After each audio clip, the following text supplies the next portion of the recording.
Phil, what are you doing? We heard something. Phil!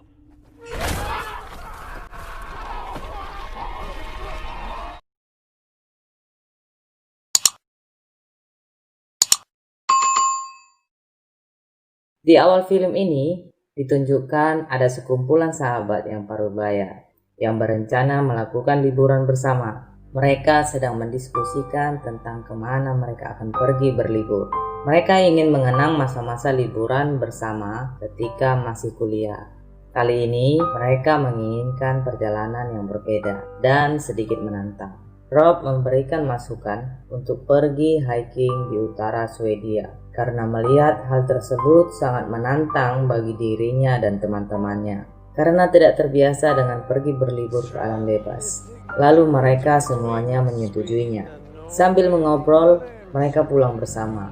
Ketika melewati sebuah toko minuman, Luke ingin singgah sambil membeli sebotol minuman dan ditemani oleh Rob. Saat memilih minuman, ternyata di toko itu sedang terjadi perampokan. Luke sempat bersembunyi di balik rak minuman, sementara Rob harus berhadapan dengan dua perampok itu. Sambil menggenggam sebotol minuman, Luke masih bingung mengenai apa yang harus ia lakukan. Akhirnya, Rob mendapatkan pukulan yang sangat keras di kepala. Sebelum Rob tewas, dia masih memandang ke arah Luke, berharap Luke melakukan sesuatu. Sampai para perampok itu memukulnya kembali, sampai Rob akhirnya tewas di tempat. Kebayang gak sih kalau kamu punya teman seperti ini?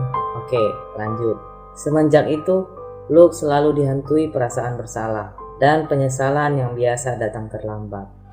Maksudnya penyesalan yang biasa datang menghampirinya lewat mimpi. Itu dia. 6 bulan setelah kejadian tersebut, akhirnya Phil, Dom, Ruth, dan Luke pergi ke tempat mereka yang rencanakan bersama Rob. Mereka melakukan hiking ke utara Swedia, di mana udara di sana sangat dingin dan jauh dari suasana perkotaan. Di sini kita diperlihatkan sebuah pemandangan yang sangat indah dan udara yang segar. Setelah mereka bangun di pagi hari, mereka kembali melanjutkan perjalanan. Sesampainya di puncak, mereka meletakkan foto Rob di sebuah batu dan berdiri mengelilingi batu itu. Mereka melakukan penghormatan bagi mendiang sahabat mereka tersebut dan memutuskan untuk menginap di situ. Keesokan paginya, saat turun hujan, mereka bergegas menyusun semua perlengkapan tenda untuk segera pulang. Saat dalam perjalanan, salah satu dari mereka yang bernama Dom terjatuh dan mengalami cedera di lutut. Dia merasa tidak sanggup untuk melakukan perjalanan lebih lama lagi. Akhirnya, mereka mengambil jalan pintas melewati hutan agar segera sampai dengan cepat di tujuan. Bermodalkan kompas dan peta, akhirnya mereka memasuki kawasan hutan dengan harapan bisa memotong jalan dan menghemat waktu. Saat mulai memasuki hutan, ada sesuatu yang aneh. Sebuah mobil lama yang sudah buruk sedang parkir, tapi mereka masih berpikir positif dan melanjutkan perjalanan. Ketika di dalam hutan, mereka melihat pepohonan yang berdiri. Sambil berjalan, mereka mengobrol tentang makanan, minuman yang akan mereka nikmati saat sudah sampai di kota. Sampai ketika mereka melihat sesuatu yang bergantung di pohon dengan perut yang robek dan semua isi perutnya dikeluarkan. Ternyata itu seekor rusa. Kira-kira siapa yang melakukan itu? Apakah beruang atau para pemburu? Yang jelas mereka tidak akan menggantungnya di pohon itu. Dan ternyata darah rusa itu juga masih menetes. Itu berarti kejadiannya baru saja terjadi. Melihat hal yang sangat janggal seperti ini, Luke mengajak segera pergi meninggalkan hutan itu. Singkat cerita, malam pun tiba. Saat itu turun hujan dan mereka menemukan sebuah pondok di sana. Tanpa pikir panjang, mereka memutuskan untuk menginap di situ. Saat masuk, mereka dikejutkan sebuah manusia jerami tanpa kepala dengan tangan memegang tanduk, sepertinya digunakan untuk sebuah ritual atau sihir. Kejanggalan ini pun sangat menakutkan, tapi mereka tidak memiliki pilihan lain untuk menginap di tempat itu. Mereka pun meniriskan pakaiannya lalu pergi tidur. Luke yang merasa bersalah atas meninggalnya Rob bermimpi berada di toko minuman saat itu. Yang anehnya, saat sadar, Luke sudah berada di luar. Saat kembali ke pondok, ternyata Hood dan Dom juga mengalami mimpi yang sama. Bahkan yang lebih anehnya lagi, Philip sedang telanjang sambil bersujud kepada manusia jerami tersebut. Setelah semuanya sadar, mereka langsung bergegas untuk pergi dari tempat itu. Saat keluar dari pondok, mereka dikejutkan lagi dengan simbol-simbol yang terukir di pohon. Mungkin itu sebuah peringatan bahwa hutan itu memang tempat yang sangat dihindari. Dom yang merasa kesal dengan kejadian-kejadian yang aneh yang mereka hadapi, memilih jalan setapak yang tidak tahu kemana arahnya. Sementara arah itu berlawanan dengan tujuan mereka. Dom menganggap jalan kecil berarti adanya kehidupan. Akhirnya mereka semua mengikutinya dengan berjalan menuju jalan setapak itu. Dalam perjalanannya, Dom merasa kakinya sangat sakit, ingin berhenti sebentar. Lalu Luke berinisiatif pergi ke puncak bukit, ingin melihat jalan paling efektif untuk keluar dari hutan. Sesampainya di puncak, yang dia temui hanyalah pepohonan. Sepertinya hutan ini juga tiada ujungnya. Dengan rasa kesal, lalu Dom berteriak. Saat Dom memandang ke arah pepohonan, sepertinya ada sosok tangan yang muncul.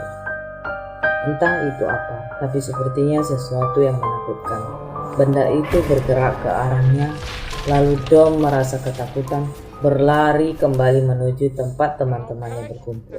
Singkat cerita, lalu mereka melanjutkan perjalanan, sampai ketika mereka menemukan tenda yang sudah kusam, dan di dalamnya terdapat dompet yang berisi foto keluarga, beserta kartu kredit yang sudah kadaluarsa dari tahun 1984.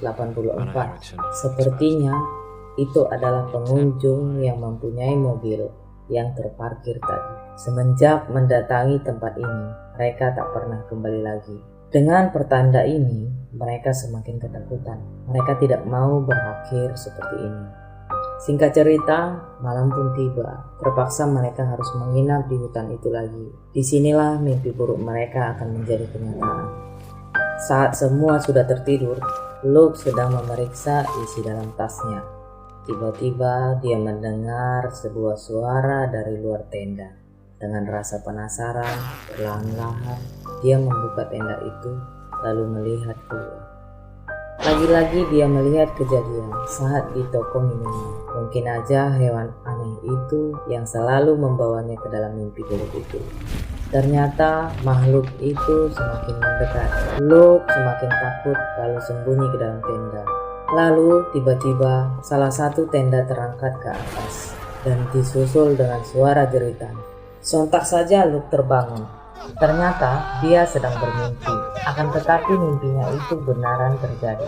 Luke keluar dari tenda dan melihat Phil sedang menjerit. Ternyata tenda yang ditempati oleh Hood sudah rusak dan Hood pergi diseret oleh makhluk yang aneh itu. Lalu mereka mendengar jeritan Hood dari dalam hutan. Sepertinya makhluk itu sedang membantainya di sana. Mereka pergi ke arah suara itu berharap Hood masih bisa diselamatkan. Tiba-tiba mereka melihat sesuatu di atas pohon, dan ternyata itu adalah tubuhnya Hood dengan kondisi isi perut yang sudah tercabik-cabik, sama seperti bangkai rusa yang mereka temukan pertama kali. Melihat hal itu, mereka benar-benar sangat ketakutan. Ternyata sesuatu yang ada di hutan ini benar-benar sangat mengerikan. Tanpa pikir panjang lagi, mereka segera melanjutkan perjalanan. Mereka tidak ingin berakhir dengan nasib yang sama seperti Hood. Karena perjalanan yang mereka lalui sangat mendaki, Phil dan Dom merasa sangat lelah dan ingin berhenti sementara. Luke melihat ujung dari hutan itu.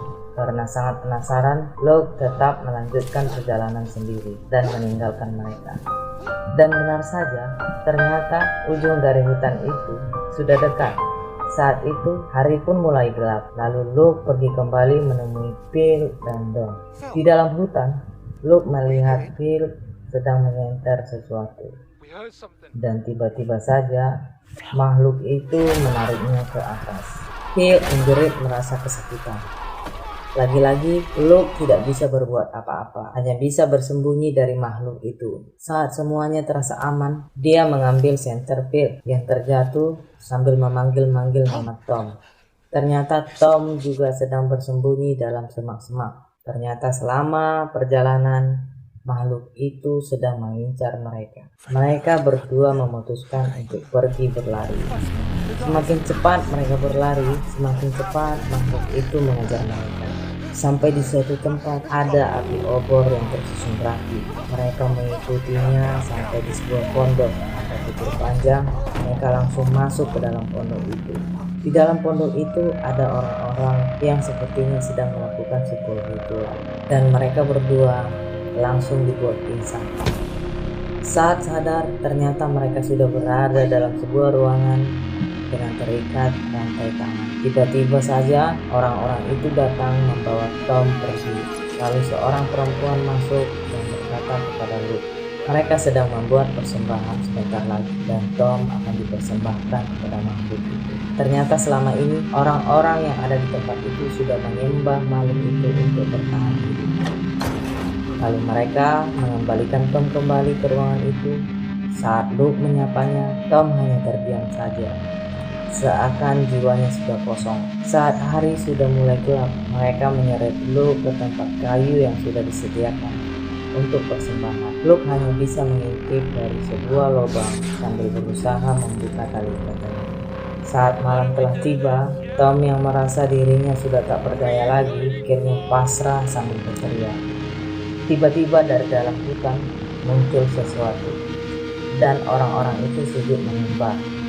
Yang anehnya lagi, Tom melihat yang datang adalah istrinya. Dengan perasaan sedih sambil senang, Tom memanggil-manggil nama istrinya. Lalu istrinya datang mendekat sambil menyentuh wajah Tom. Dan tiba-tiba saja, istrinya itu berubah menjadi makhluk yang sangat menyeramkan.